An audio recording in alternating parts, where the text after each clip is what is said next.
Բարև ձեզ, Ամեկ+-ի եթերում հարցազրույցն է եւ այս անգամ մեր տաղավարում է քաղաքական վերլուծաբան Արմեն Բաղդասարյանը։ Բարև ձեզ, պարոն Բաղդասարյան, շնորհակալություն մեր տաղավար գալու համար։ Այսօր քարոզարշավի վերջին օրն է, կարելի է նաև ասել, որ վերջին ժամերն են եւ հատկապես հենց այսօր առավոտվանից բազմաթիվ ձերբակալությունների կամ քրեական գործերի վերաբերյալ հրապարակումներ կան։ Դուք գիտեք, որ նախկին պաշտոնյաներ Արմեն Աշոտյանի, Վիգեն Սարգսյանի, ՊԵԿ նախկին նախագահ Գագիկ Խաչատրյանի, նաև Գագիկ Բեգլարյանի, նախկին քաղաքապետ եւ տրանսպորտի եւ կապի նախարար նախկին նախարարի եւ այլ պաշտոնյաների նկատմամբ տարբեր իհարկե չարաշահումների վերաբերյալ քրեական գործեր են հարուցված, նաեւ ձերբակալվել են Աշոտյանը, Գագիկ Բեգլարյանը, Արման Սահակյանը, Գալուստ Սահակյանի որդին եւ նախկին պաշտոնյան նորից սրանք կարող ենք դիտարկել նաև երկու տրամաբանությամբ այս գործերը հրապարակումներն ու ձերբակալությունները այն որ իշխանությունները կարող են ասել եւ ասում են որ այդ բացահայտումները եւ ձերբակալությունները մեր անընդհատ 8 տարի շարունակ տրված խոստումների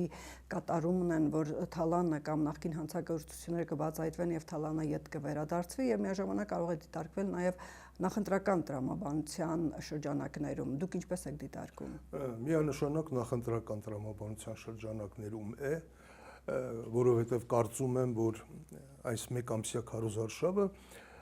Նիկոլ Փաշինյանին ցույց տվեց որ ինքը իր վարկանիշը այնքան բարձր չի ինչքան իրեն կարող էր թվալ իր կաբինետում նստած եւ միայն խաղաղությունը իր խոստացած բավական չէ եւ նա պիտի վերադառնա այդ Թալանը վերադարձնելու բոլորին պատերին ծեփելու, չգիտեմ, ասֆալտին փռելու գործընթացին Բայց այնպես չի, որ այս ձերբակալությունները կամ այս բացահայտումները իրականությունից հեռու են եւ ճիշտ չեն, սարքած գործեր են։ Այդ խոսքը այդ մասին չի։ Լավ, օրինակ բերեմ գեներալ լեյտենանտ Տիրան ազգանունը չգիտեմ։ Խաչատրյանն, եթե չեմ սխալվում, նրան կարծես թե ձերբակալել են, որովհետև 3 տարի առաջ ոստիկանական ինչ-որ մեքենա, որը քշում էր ժողովրդի վրա, ինքը ոտքով հարվածել է այդ մեքենային։ 3 տարի առաջ։ Այսինքն 3 տարի ուզում եք ասել պահել։ Ես չեմ ուզում ասել քրեական գործում է ֆիքսված։ 26 թվականի ընտրությունների նախորդին։ Չէ, դա ես չեմ ասում։ Այնտեղ արձանագրված է, որ իրեն կալանավորել է, որովհետև 3 տարի առաջ, 23 թվականի սեպտեմբերին նա ոտքով հարվածել է ոստիկանական մեքենայի։ Այդ ես չեմ ասում։ Այդ քննչական կոմիտեն է ասում։ Սա ինձ հիմքեր է տալիս պնդելու, որ սա նախընտրական տրամաբանության մեջ է, որովհետև իշխանությունները պիտի ցույց տան, որ տեսեք մենք մեր խոստումները չենք մոռացել, բոլորին ծեփելու ենք, փռելու ենք ասֆալտին եւ այլն եւ սա իրավական պետության մասին չի խոսում բոլորովին,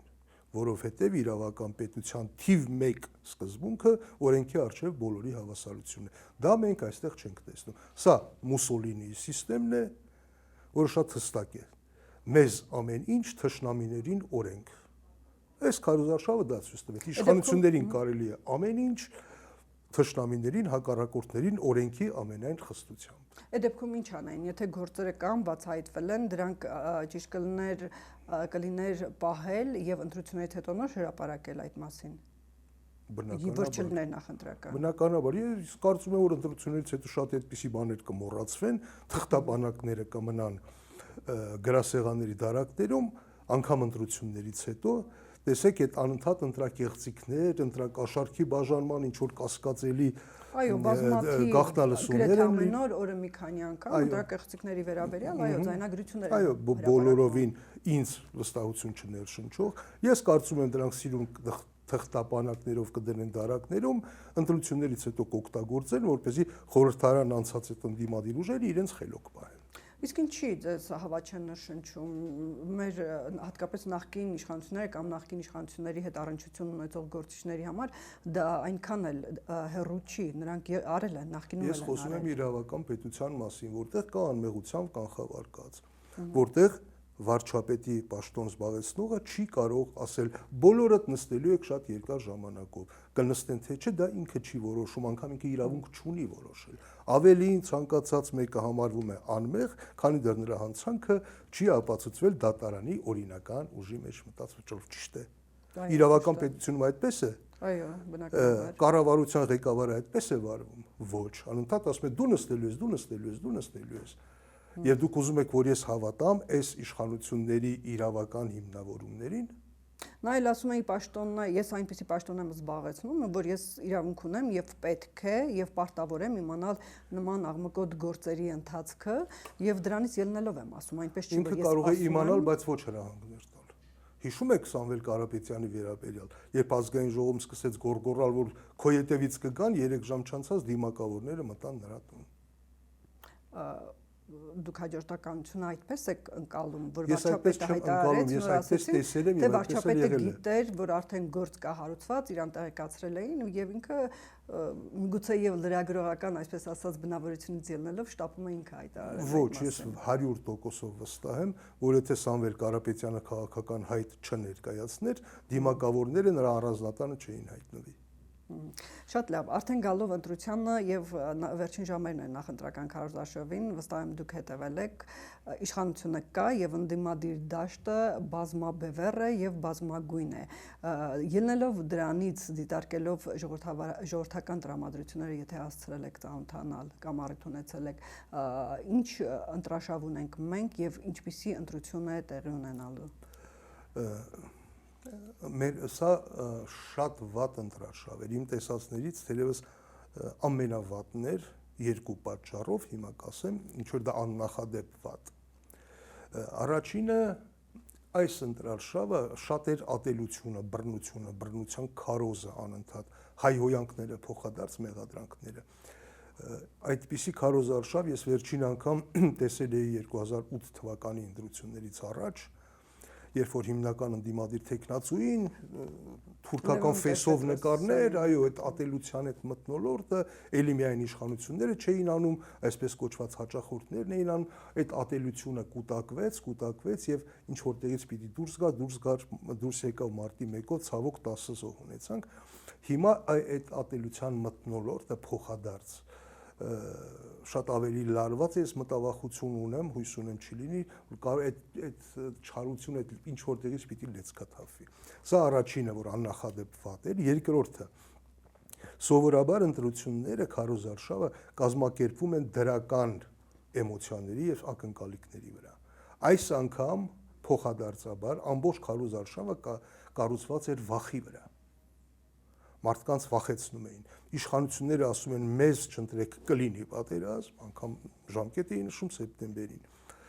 Ընդդիմությունը ասում է մեզ չընտրեք 300,000 ադրբեջանցի կգա, ԵԱՏՄ-ից էլ պատժամիջոցներ կկիրառեն, սոցիալական կոլապս կլինի։ Արդեն Երկու կողմն էլ իր քարոզարշավը կառուցում է վախի վրա։ Դա շատ վատ է, որտեղ մարդկանց սկզբից ահաբեկում են, վախեցնում են, իսկ վախեցած մարդը պատրաստ է ամեն ինչի համակերպվել եւ վախեցած մարդուն մանիպուլացնելը հեշտ է։ Եվ ոչ թե ասում են մենք ընտրենք այս լավ բանը կլինի, ասում են եթե մենք չընտրենք այս ինչ վատ բանը կլինի։ Բացասական էմոցիաների վրա է կառուցված սա։ Եվ սա երբ որ մարդ ընտրում է վախով, առաջնորդվելով վախով, գիտակցաբար չի ընտրում, նա բնազդներով է ընտրում։ Դրա համար էլ այս ընտրություններից ես որևէ պես դրական ակնկալիք չունեմ, որովհետև դրական էմոցիաների վրա կառուցված ոչինչ չկա այստեղ։ Եվ վախենամ, թե ամեն դեպքում այդ լարվածությունը ինչ որտեղից ժայթքի։ Իսկ ինչ դասավորվածություն եք դուք պատկերացնում ընտրություններից հետո ազգային ժողովում։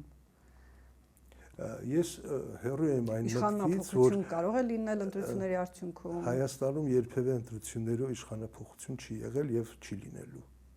Ամենայն դեպս այս անգամ չի լինելու։ Եթե ընդհանուր ասենք, ապա գիտեք, ընտրություններով հեռանում է այն իշխանությունը, որը եկել է ընտրություններով։ Նիկոլ Փաշինյանը ընտրություններով չի եկել։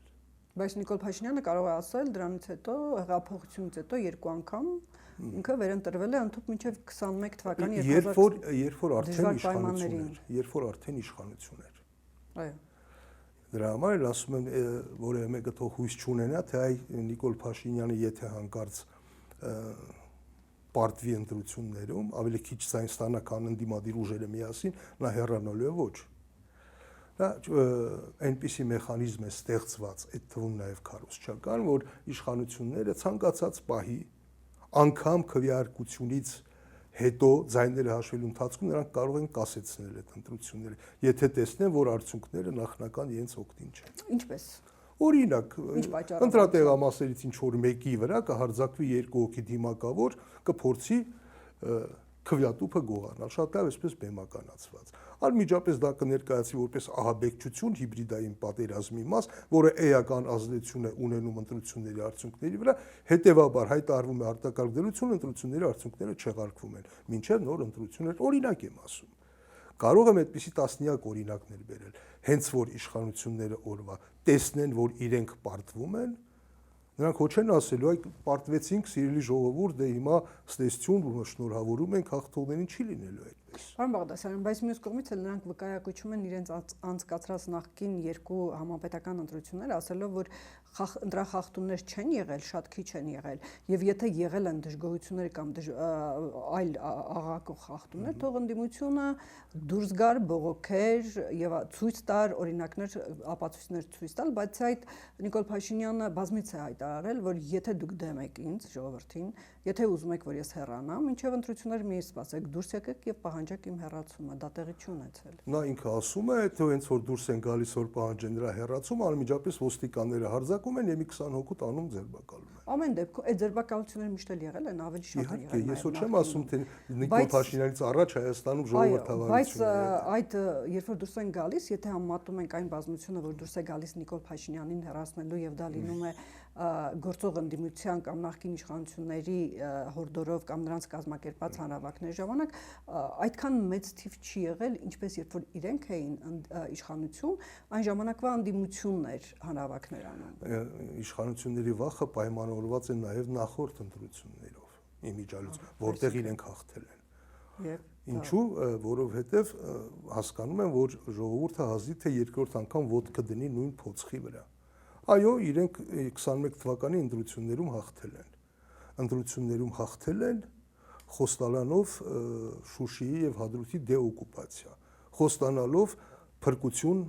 անջատում հանուն փրկության, խոստանալով, որ Հայաստանը շարունակելու է մնալ Արցախի անվտանգության երաշխավորը, ճիշտ է։ Այո։ Եթե 21 թվականին Նիկոլ Փաշինյանը հայտարարեր, որ Ղարաբաղյան շարժումը ճակատագրական սխալ էր, որ Ղարաբաղը միշտ եղել է Ադրբեջան, այնտեղ երբեք հայկական պետություն չէ, քանի տոկոս կստանար Նիկոլ Փաշինյանը։ Չեմ կարող ասել։ Ես կարող եմ ասել, շատ ավելի քիչ տոկոս կստանար։ Իսկ հիմա իրավիճակը այնպիսին է, որ Նիկոլ Փաշինյանը ստիպված է այդպես ասել։ Հիմա Նիկոլ Փաշինյանը չի թաքցնում։ Ասում է, մենք Ղարաբաղյան շարժումը մեկ առմիշտ փակել ենք։ Հասկանում եք, ինքը առաջվա նման հիմա ստիպված է ասել այն, մեղմ է ասում, բայց ստիպված է ասել այն, ընտրություններից հետո ավելի բացելու է փակագծեր։ Ստիպված է ասել, որ այո, մենք այդ սահմանազատումով անկլավները տալու ենք։ Չի կարող չասել։ Դրա համար էլ հիմա այս ընտրություններից ինքը վախենում է, որովհետև 21 թվականին կարող էր խաբել եւ խաբեց, հիմա չի կարող։ Այս սա է իր հիմնական մտահոգությունը։ Ես էլի եմ ասել տարբեր տեղերում եւ այդ թվում նաեւ ձեր եթերում, որ Նիկոլ Փաշինյանը ժողովրդավար է այնքան ժամանակ, քանի դեռ ժողովրդի աջակցությունը իր կողմն է։ Հենց որ տեսնում է, որ ժողովրդի աջակցությունը իրենը չի, ժողովրդավարությունը նրա համար դառնում է վտանգ։ Եվ սա է պատճառը այդ բոլոր բռնությունների, բռնաճնշումների, ձերբակալությունների, այդ սարկած քրեական գործերի, ինչու եմ ասում սարկած, որտեղ կա անմեղության կանխավարկած։ Եվ օրենքը գործում է միակողմանիորեն։ Օրինակ, բնակավայրերից մեկի դպրոցներում, հիշում եք այդ դեպքը, երբ որ ուսուցիչները ասում են, այո, դասերը արագ ավարտել բերել ենք, հետո գնացել են դիմում գրել, Նիկոլ Փաշինյանը ասում է, չէ, ես կարգադրել եմ, որ աշխատանքից չանեն, կարող է աշակերտները իրենք են փախել դասից։ Այսինքն օրենքը միակողմանի է գործում։ Ինչու ինքը չի հասկանում դա, հասկանում է, իր թիմակիցները չեն հասկանում, իհարկե հասկանում են, բայց վտանգ կա, որ կկորցնեն իշխանությունը։ Ղարաբաղյան շարժումը փակելու մասին, պարոն Բաղդասարյան, դուք ինչպես եք մտածում այդ դիրքորոշման կամ այդ քաղաքականության վերաբերյալ, պետք է գնալ այդ ուղղությամբ շարունակել, թե ամեն դեպքում այս իրավիճակում ճիշտ է փակելը։ Այդ հարցը Նիկոլ Փաշինյանը պիտի որոշի, կարծում եք։ Հիշում եք, ինքը ասում էր, ես չեմ կարող Ղարաբաղի ժողովրդի անունից որոշում ընդունել։ Բայց ինչու հիմա հանկարծ որոշում։ Ինքը նորից նույն պատասխանն է տալիս, ասում է, եթե ժողովուրդը դեմ է, թող դեմ դուրս գա։ Ժողովուրդը ինձ հիմա ընտրել է կամ կարող է ընտրի, եւ եթե ես շարունակեմ այդ դեպքում ինչու նորմալ ընտրություններ թույլ չի տալիս։ Ինչու է այդ ընտրությունները անցկացնում այսպիսի աննախադեպ ահաբեկման մթնոլորտում։ Ինչն է խնդիրը։ Դե եթե այդքան վստահ է իր վրա, ինչի համար են այս ճնշումները, հալածանքները, այդ հիբրիդային պատերազմը, ինչի համար է քաղաքական հակառակորդներին ասում երագլուխ, հրեշ, չգիտեմ, ինչ որ լրտեսներ, բայց եթե լրտեսներ են, ինչու ես թույլ տալիս մասնակցել ընտրություններին։ Եթե լրտեսներ են, դու պարտավոր ես կասեցնել լրտեսների գործից։ Իսկ եթե լրտեսներ չեն, ուրեմն դու զրպարտում ես։ Ձերբակալեցին։ Դե թող ինքը ասի մեկին կասկածանքով ձերբակալել, որը իմիջիալոց էլի համարվում է անմեղ, քանի դեռ եւ այլն, չանմեղության գլխավոր կաց։ Բայց ինքը չի ասում այդ դրա մասին, չէ։ Ինքը ասում է բառացիորեն լրտեսական ընդդիմություն։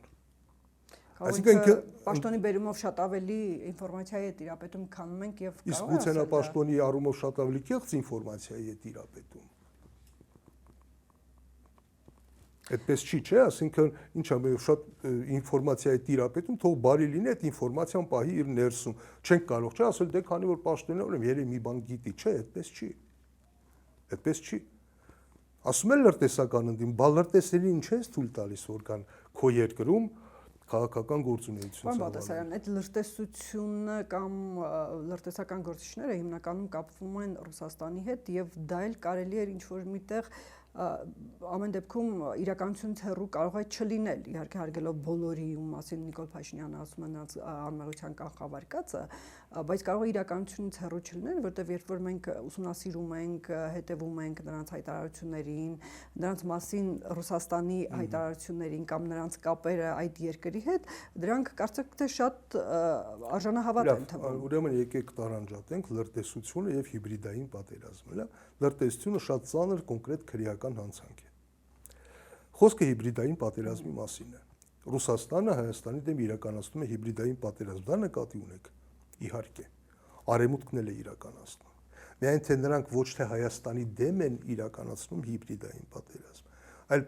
միմյանց դեմ են հիբրիդային պատերազմ վարում Հայաստանի համար։ Եվ դա մենք տեսնում ենք ամեն օր։ Եթե Հայաստանի իշխանությունները անընդհատ ասում են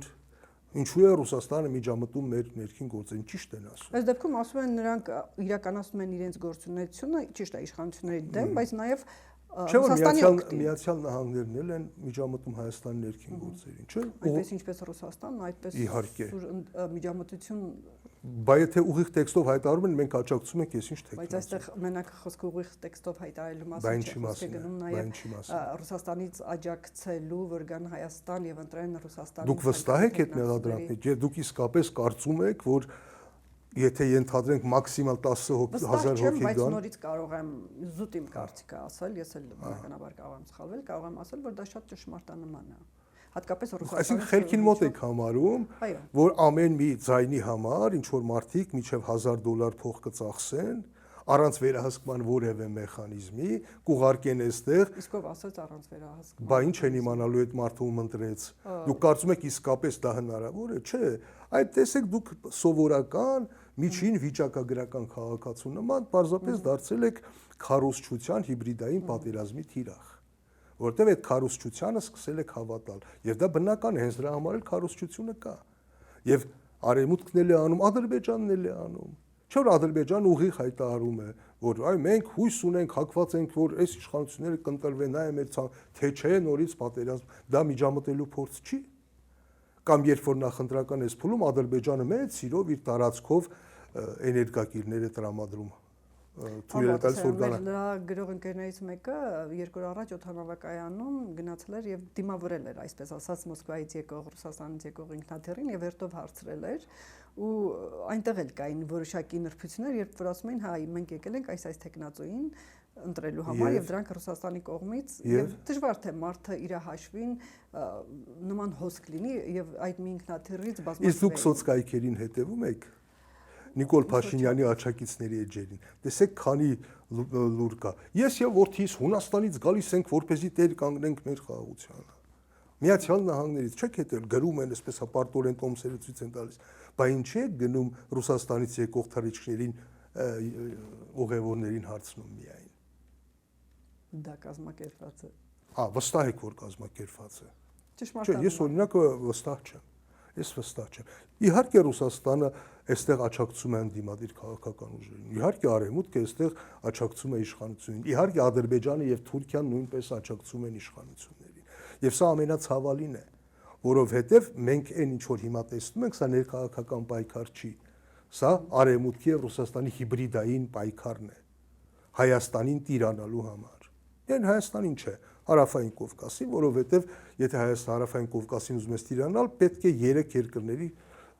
համաձայնությունը, առանց մեկի չի ստացվի։ Դրա համար մենք դրան ենք ականատես լինում հիմա ցավոք սրտի։ Սա աշխարհաքաղաքական պայքար է եւ մարդիկ սա պետք չի ընկալել որպես այ դե պամիդորը չենք կարող տանենք ծախենք, այս ինչ խայտարկ։ Պարզա չէ, որ Ռուսաստանը այդ պատժամիջոցները կիրառել է ընտրությունների վրա ազդելու նպատակով։ Հասկանալի է, չէ՞։ Եվ շատ վատ են վարվել, ինչու, որովհետեւ մեզ համար վիրավորական է։ Նրանք մեզ ընկալել են որպես կոպիտ ասած արմիաշկաներ, որոնց համար ամենակարևորը առևտուրն է, այ փողից կզրկենք, հա, այդպես են ընկալել, չէ։ Բայց մենք հասկանում ենք, չէ, որ եթե հարցը միայն դա լիներ, հա, մենք կասենք հանուն ինքնիշխանության, դե ոչինչ, գոտիներս կձգենք մի քանի ամիս կամ մի քանի տարի։ Բայց խնդիրը միայն դա չէ, անվտանգային խնդիրներ կան։ Հասկանալի է, չէ, Արևմուտքը մեզանից ինչ է ուզում։ Ձեր կարծիքով նրանք շատ մտահոգված են մեր ապագայով, չէ։ Նրանք էլ իրենց շահերն են առաջ մղում։ Դե բնականաբար, պարզապես այստեղ ըստ երևույթին պետք է հաշվի առնել այն, թե Հայաստանի շահերին բխող գործողությունները կամ տեսակետը այդ ուժային կենտրոններից որին է ավելի շատ, որի հետ է համընկնում Ռուսաստանի, Արևմուտքի, հա, տվյալ դեպքում փորձենք միասին հասկանալ։ Խնդրեմ, դուք բացատրեք։ Արևմուտքին ի՞նչը պետք է այստեղ։ Արևմուտքին այստեղ պետք է միջին միջանցք։ Թուրքիայով, Ադրբեջանով դեպի կենտրոնական Ասիա անխոչնդոտ ուղի։ Ճիշտ է, առանց Ռուսաստանի եւ Իրանի վերահսկողության։ Այդ ճանապարհին կլինի Հայաստան, թե չի լինի Հայաստան, իրենց համար միևնույն է։ Կարևորը որ այնտեղ չլինի Ռուսաստան։ Հասկանում եք ինչի մասին է խոսքը։ Այ երբ որ դեռ Արցախում մնացել էր, Արցախի մի փոքր մասը հայկական մնացել էր, ես էլի չեմ հիշում այս եթերով թե մի ուրիշ տեղ ասելի, հասկանում եք Արևմուտքի խնդիրը որն է։ Արցախում կա հայություն, կա ռուսական զորք, չլինի հայություն, չի լինի ռուսական զորք։ Հիմա ինչ եք կարծում, Արևմուտքին ձեռնտու են, որ Արցախում հայեր ապրեն, թե չէ։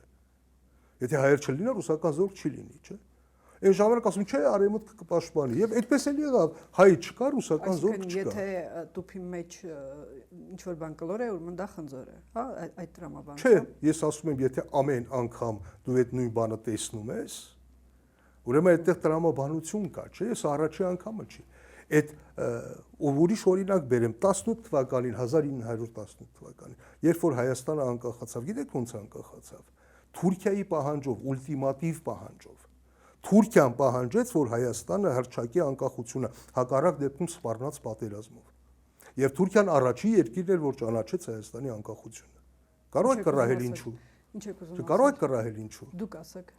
Որովհետև եթե Թուրքիան աչք ունի այս տարածքի վրա, ռուսական կայսրությունից չի կարող տարածք փոկել։ Իսկ փոքր թույլ անպաշտպան անկախ երկրից կարող է։ Դրա համար ոնց որ մեկը ինչ որ մի մեծ մսից մի փոքր բան ամբողջը չի կարող կուլ տալ, կտրում է առաջին քայլով, հետո է չէ կուլ տալիս։ Գիտեք, մինչև 2020 թվականի պատերազմը ու Նիկոլ Փաշինյանի ասելով մինչև 2022 թվականը ինքը իրեն համարում էր ֆորպոստի, ռուսական ֆորպոստի վարչապետը 22-ից հետո օկտեմբերի 6-ի այդ Պրագայի հայտարարությունից հետո ինքը ասաց, որ ես ինձ զգացի որպես Հայաստանի վարչապետ։ Այդ դեպքում, եթե Ռուսաստանը, Թուրքիան, որ դուք այդպես նկարագրում եք, Ռուսաստանը թող այնպես տեր կանգներ, կոպիտ ասած, որ չի որ Ռուսաստանը Նիկոլ Փաշինյանը շարունակեր լինել Չէ, դուք երաշխիք ունեք, որ Նիկոլ Փաշինյանը 6 ամիս հետո չի ասի, որ ես ինձ զգում եի որպես թուրքական վիլայեթի վարչապետ կամ գայ մագամ, այ հիմա ես ինձ զգում եմ, հա։ Որևէ երաշխիք կա, որ հիմա էլ այդպես չի ասի։ Բա նույն Նիկոլ Փաշինյանը ասում էր Արցախ Հայաստանի եւ վերջ, հիմա ասում է Արցախ Ադրբեջանը եւ վերջ։ Ճիշտ է։ Ասում էր, հա։ Բացատրել է իհարկե, չեմ ուզում ներկայացնել, դուք ինչու՞ ոնց է բացատրել, ասես սխալվել եմ, ընկալումներս փոխվել են։ Վստահ եք, որ ընկալումները վերջնականապես են փոխվել, ես վստահ չեմ։ Կարող է ընկալումը հետո էլի փոխվել, բացապես այդ ամեն ընկալումը փոխվելուց հետո Հայաստանի տարածքը մի քիչ փոքրանում է։ Հայաստանը մի քիչ դառնում է մի քիչ ավելի խոցելի։ Այդ դրա ինչ վերաբերում է տեր կանգնելուն իմիջայլոց։ Իհարկե պիտի ռուսները մեզ տեր չկանգնեն, ոչ էլ արևմուտքը։ Մենք պիտի տեր չփնտրենք։ Այդ վախի մասին ես ինչի եմ ասում։ Եթե հասարակությունը սկսում է վախենալ, վախեցնողներ միշտ կգտնվեն։ Նույնն էլ եթե դու տեր ես փնտրում կգան, այո։ Բազմաթիվ տեր դառնալու հավակնություն ունեցողներ կգտնվեն։ Դրանք ասում են նաև մենք փորձում ենք անկախանալ, մեր ինքնիշխանության մակարդակը բարձրացնել, որը ամբողջությամբ գրեթե ամբողջությամբ եղել է Ռուսաստանի ազդեցության տակ, որոշակի լծակներ դուրս բերելով եւ դիվերսիֆիկացնելով արևմուտք, արևելք, հյուսիս, հարավ, այդպիսով անկախանալ եւ ինքնիշխանալ։ Շատ լավ նպատակ։ Շատ լավ նպատակ։ Ես նպատակը չեմ գնահատում ըստ դրա լավ լինելով։ Գնահատում եմ ըստ դրա հնարավոր է դա թե հնարավոր չի։ Կարծում եմ հիմա հնարավոր չի։ Մենք այդպիսի հնարավորություն ունեցել ենք 2 անգամ, երկուսն էլ բաց ենք թողել։ Առաջինը 98 թվականին, երբ որ իշխանափոխություն եղավ, հնարավորություն ունեինք բաց թողեցինք, երկրորդը 2018 թվականից հետո, մինչև 44-օրյա պատերազմը, երբ Նիկոլ Փաշինյանը եկավ դարձավ վարչապետ, ուներ շատ բարձր ժողովրդականություն, կարող էր իսկապես համարձակ լուծումների գնալ, բայց չգնաց, որպեսզի հանկարծ իրեն դավաճան չասեն։ Այդ ժամանակ կար այդ հնարավորությունը։ 44-օրյա պատերազմից հետո էլ չկա, այդ հնարավորությունն էլ մենք կորցրեցինք։ Երրորդ անգամ երբ կունենանք, կարող ունենանք 10 տարի հետո, 30 տարի հետո։ Իհարկե չէ։ Ինչու՞։ Որովհետև տարածաշրջանը տուրբուլենտությամբ փուլում է, մենք ամենաթույլ վիճակում ենք եւ Ռուսաստանի ու Արևմուտքի միջև ընթանում է շատ կոշտ պատերազմ, որը կարող է թեժ պատերազմի վերածվել ցավոք սրտի մեր տարածքում։ Նման իրավիճակներում կտրուկ շարժումներ անելը ամեն դեպքում վտանգավոր է։ Հիմա մենք պատրաստ, ասում եմ, միջև 44 օրյա պատերազմը մենք կարող էինք դա անել։ Նիկոլ Փաշինյանն էլ ասում, նույն արդյունք կունենայինք իհարկե առանց զոհերի։ Չէ, նույն արդյունքը չէինք ունենա, ավելի լավ արդյունք կունենայինք իհարկե։ Ռուսաստանը ինչ պատճառաբանությամբ կարող է այստեղ ռազմական գործողությունների գնալ։ Ուկրաինայում հասկացանք, այնտեղ ինքը պատճառաբանեց, որ ռուսալեզու ժողովուրդ կա եւ այլն, նրանց շահերը կամ այլ հետագայում նաեւ այլ պատճառաբանություններ։ Այստեղ ինչ կարող է ասել։ Նույնը Ադրբեջանը կարծեք թե հիմա կարող է նորից Ադրբեջանին հրահրել այստեղ մարտական գործողություններ անել։ Կգնա հիմա Ադրբեջանը դրան։ Տեսնում եք, ես հենց դա եմ ասում, որ անկախում է մեր խաղաղությունը, կախված չի նրանից, կախված է թե Ադրբեջանը կգնա թե չի գնա։ Պրոբլեմը հենց դա է, որ այս խաղաղությունը, որ իշխանությունները քարոզում են, իշխանությունների քաղաքականությունով չի երաշխավորվում։ Երաշխավորվում է դրսի ուժերի հարաբերակցությամբ, նրանց հարաբերություններով։ Ձեր կարծիքով պատերազմը այդքան կարևոր է 44 օրյա պատերազմի ժամանակ Ադրբեջանը ինչ արեց, ասեց ես հարձակվում եմ Հայաստանի վրա, չէ։ Ասեց հայկական զորքերը հարձակվել են, մենք ստիպված անցնում ենք հակահարձակման։ Նույնը չեն կարող հիմա անել։ Կարող են։ Իհարկե կարող են, եթե տեսնեն, որ կարող են դա անել եւ մարսել, իհարկե կարող են։ Կարող են, տեսնում են, կարող են մարսել, ըստ ձեզ։ Այս իրավիճակում, քանի դեռ իրենց դա պետք չի, չեն անելու։ Այնպես չի, որ իրենք շատ այդպես հեշտությամբ գալու են գրավեն եւ մարսելու են ինչպես Արցախի դեպքում։ Այսինքն այս իրավիճակում չեն անի։ Այս իրավիճակում չեն կարող։ Չեն կարող։ Կոնկրետ հիմա։ Այս կոնկրետ հիմա իհարկե չեն կարող։ Եվ այնպես չի էլի եմ ասում։ Պատրվակներ միշտ կգտնեն, խնդիրը պատրվակ չէ, մենք էլ պատրվակներ կգտնենք։ Ենթադրենք մենք ասեցինք պաշտոնապես Արցախի էջը փակում ենք։ Բայց պարզա չէ, երբ որ մենք այդ հնարավորություն ունենանք, հզորանանք, մենք այդ էջը նորից բացելու ենք։ Ոչ չենք ասելու գնում ենք հետ ենք։ Ասելու ենք, դա գիտեք, Լաչինի կողմից թշնամին ուխտադրուժ հարձակվեց, ստիպված անցանք կրակակետերը լրացնենք, մենք խաղաղ արարենք։ Այդպես ենք չէ անելու։ Ես չեմ կարող ասել, ուրեմն խաղաղությունը պիտի լինի բալանսի հիման վրա եւ համաձայնության հիման վրա։ Ընդ որում հայ-ադրբեջանական համաձայնության մասին չի խոսքը։ Մեր տարածաշրջանում խաղաղություն եղել է միայն այն դեպքում, երբ որ եղել է Թուրքիայի, Ռուսաստանի եւ Իրանի միջև կոնսենսուս։ Հենց որ կոնսենսուս խախտվել է, մեր տարածաշրջանը հայտնվել է տոտալ պատերազմների մեջ։ Լավ, վերադառնալով նորից ընտրություններին, բավականին ցավոտ եւ բավականին, այսպես ասած, երկար քննարկելու թեմայի դա հնարավոր չի ավարտել երբևէ։ Վերադառնալով ընտրությունների թեմային, դուք մտահոգություն հայտնեցիք, որ հետընտրական հնարավոր է զարգացումներ լինեն։ Ինչի մասին է խոսքը, ինչ կարող է լինել եւ որքան է դրա հավանականությունը։ Դա կախված կլինի նրանից, թե իշխանությունները այս երկու օրվա ընթացքում էլ ինչեր են անելու։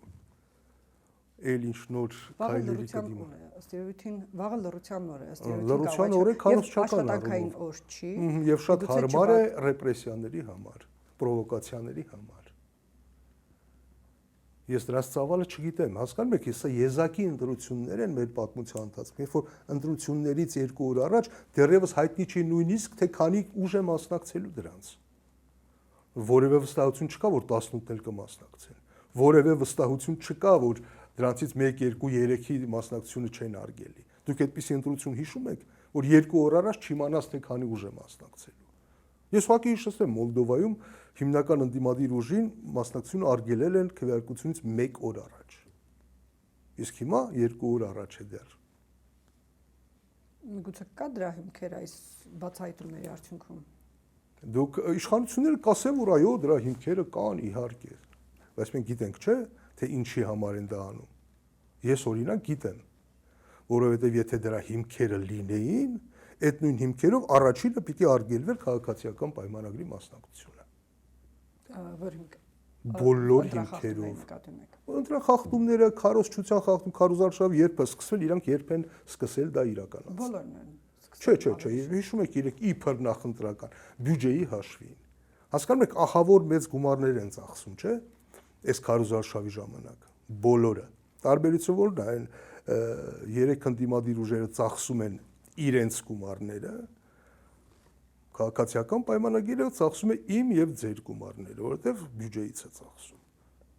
Նրանք ավտոբուս են վարձել եւ շրջագայում են բնակարան Ես չեմ քննարկում այդ գումարները նրանց գրպանում ազնիվ ճանապարհով է հայտնվել թե անազնիվ, ես դա չեմ քննարկում։ Փաստն եմ ասում, նրանք իրենց գրպանից են ծախսում, Նիկոլ Փաշինյանը մեր գրպանից է ծախսում։ Այսինքն, եթե մենք խոսենք այդ թեմայով,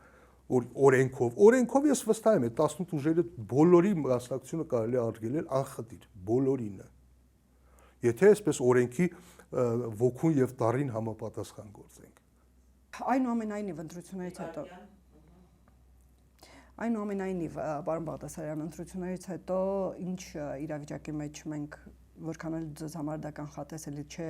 ենթադրենք այդ բոլոր ուժերն էլ 18 ուժ են այսօր մասնակցելու, կիրակի օրը մասնակցելու են ընտրություններին, նրանց օգտին քվեարկելու են կամ ոչ, 8-ին, արդեն հունիսի 9-ին, 10-ին մենք ինչ իրավիճակ ունենանք։ Մի քանի օր կարծում եմ լարված կլինի ընտրությունների թեմայով, այո, հաշվելու ինչ որ հանրահավաքներ, փոխադարձ բողոքներ,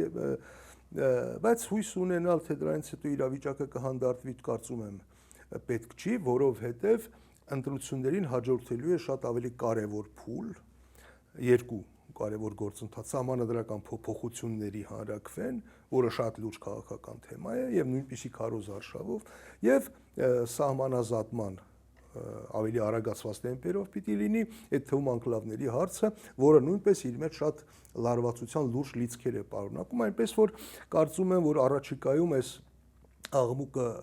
չի դադարելու, հակառակը շատ ավելի թեժ իրադարձություններ կարող են լինել, արդեն ընտրությունների հետ չկապված, թեև մեր հասարակության մեջ այդպիսի բան եղել է, երբ որ 2017 թվականին ընտրություններ եղան, թվում է թե անցավ, կարճ ժամանակ անց տեղի ունեցավ հեղափոխություն։ Նույնն էլ կարող է, այսինքն հետ ընտրական այդ գործընթացները բոլորովին այլ պատճառով, այլ դետոնացիայով հանգեցնեն նոր գործընթացների։ Այսինքն հանդարտություն ներքաղաքական ես կարծում եմ ակնկալելու լավատեսություն չկա։ Իսկ գործող իշխանությունների վերընտրվելու հնարավորությունը որքան եք դիտարկում։ Ես եթե թույլ կտաք, ես դա չեմ անվանի վերընտրություն, վերարտադրության հավանականությունը համարում եմ շատ բարձր։ Ես վերարտադրության հավանականությունը բավականին բարձր եմ գնահատում, կարծում եմ, որ եթե ազնիվ հավասարմրցակցային ընտրություններ լինեին, իշխանություններին չէր հաջողվի վերարտադրել, բայց քանի որ մարդկանց թվում է թե ընտրակեղծիքները հունիսի 7-ին են լինում տեղամասերում, չէ, Հայաստանում արդեն 3 ամիս ամեն օր տեղի են ունենում ընտրակեղծիքներ։ Այո, հրապարակվում են դրանք, այսինքն դրա համար ես ասում եմ, դա չի լինի իշխանությունների վերընտրություն, դա կլինի վերարտադրություն։ Կարծում եմ իշխանություններին դա կհաջողվի։ Կհաջողվի։ Տեսեք, սահմանադրական փոփոխություններից խոսեցիք, պարոն Բաղդասարյան, այդ դեպքում սահմանադրական փոփոխություններ անցկացնելու համար իշխանություններին պարզապես վերընտրվելը քիչ է, նրանց պետք է սահմանադրական մեծամասնություն, որովհետեւ կարողանան ընդունել ազգային ժողովի այն որոշումը, որի համաձայն գնալ սահմանադրական փոփոխություններին։ Ձեր կարծիքով իշխանություններին կհաջողվի ունենալ 60%-ից ավելի ձայն։ Եվ այս դեպքում եթե չունենան, չեմ կարծում։ Եթե չունենան կգնան սահմանադրական փոփոխություններ։ Այո, իհարկե կգնան։ Դեպքում ինչպես Վախի մեխանիզմով, նույն վախի մեխանիզմով։ Դա կներկայացնեն այնպես, որ մենք ոչ թե սահմանադրությունն ենք փոխում, այլ եթե չփոխենք, կլինի պատերազմ, ոչ, հանրաքվեով։ Այո, հանրաքվեով, բայց նախ պետք է ազգային ժողովը ընդունի, որ հանրաքվե անցկացնելու որոշում, այս այներ նախ պետք է ազգային ժողովը տա, падգամավորները տան, այդ դեպքում չէ, կարող է լինել նաև ստորագրահավաք։ Ստորագրահավաք։ Իհարկե, չէ որ հանրաքվե կազմակերպելու այլ մեթոդներ էլ կան։ Այո, ստորագրահավաք։ Եթե դա չստացվի, Չնայած ես կարծում եմ, որ ընդդիմությունը ինքը կասի, հա դե եկեք հանրաքվե անենք, տեսնենք, որ դուք չեք կարողանալու անցկացնել։ Ես չեմ կարծում, թե ընդդիմությունը դեմ կլինի հանրաքվե անցկացնելու գաղափարին։ Նրանք հույս կունենան, որ այդ հանրաքվեի ոճը կդառնա իշխանությունների անվստահության ոճ եւ այլն, բայց վախի մթնոլորտ էլի, որ եթե մենք չենք փոխում սահմանադրությունը, պատերազմ է եւ այլն, դրա համար եմ ասում, շատ թեժ այդ պայքարը շարունակվելու է այլ հարթության մեջ, բայց նույն բովանդակությամբ։ Մի խոսքով մեզ լարված օրեր են սպասվում կան եւ դեռ սպասվում։ Հայաստանը գտնում է խաչմերուկում, խաչմերուկն էլ շատ բարդ խաչմերուկում, այդտեղից թեթև հանգիստ անցում չի լինում։ Շնորհակալություն, պարոն Բաղդասարյան։ Ես էլ շնորհակալ եմ։ Հիշեցնեմ, որ իմ զրուցակիցն էր քաղաքական վերլուծաբան Արմեն Բաղդասարյանը։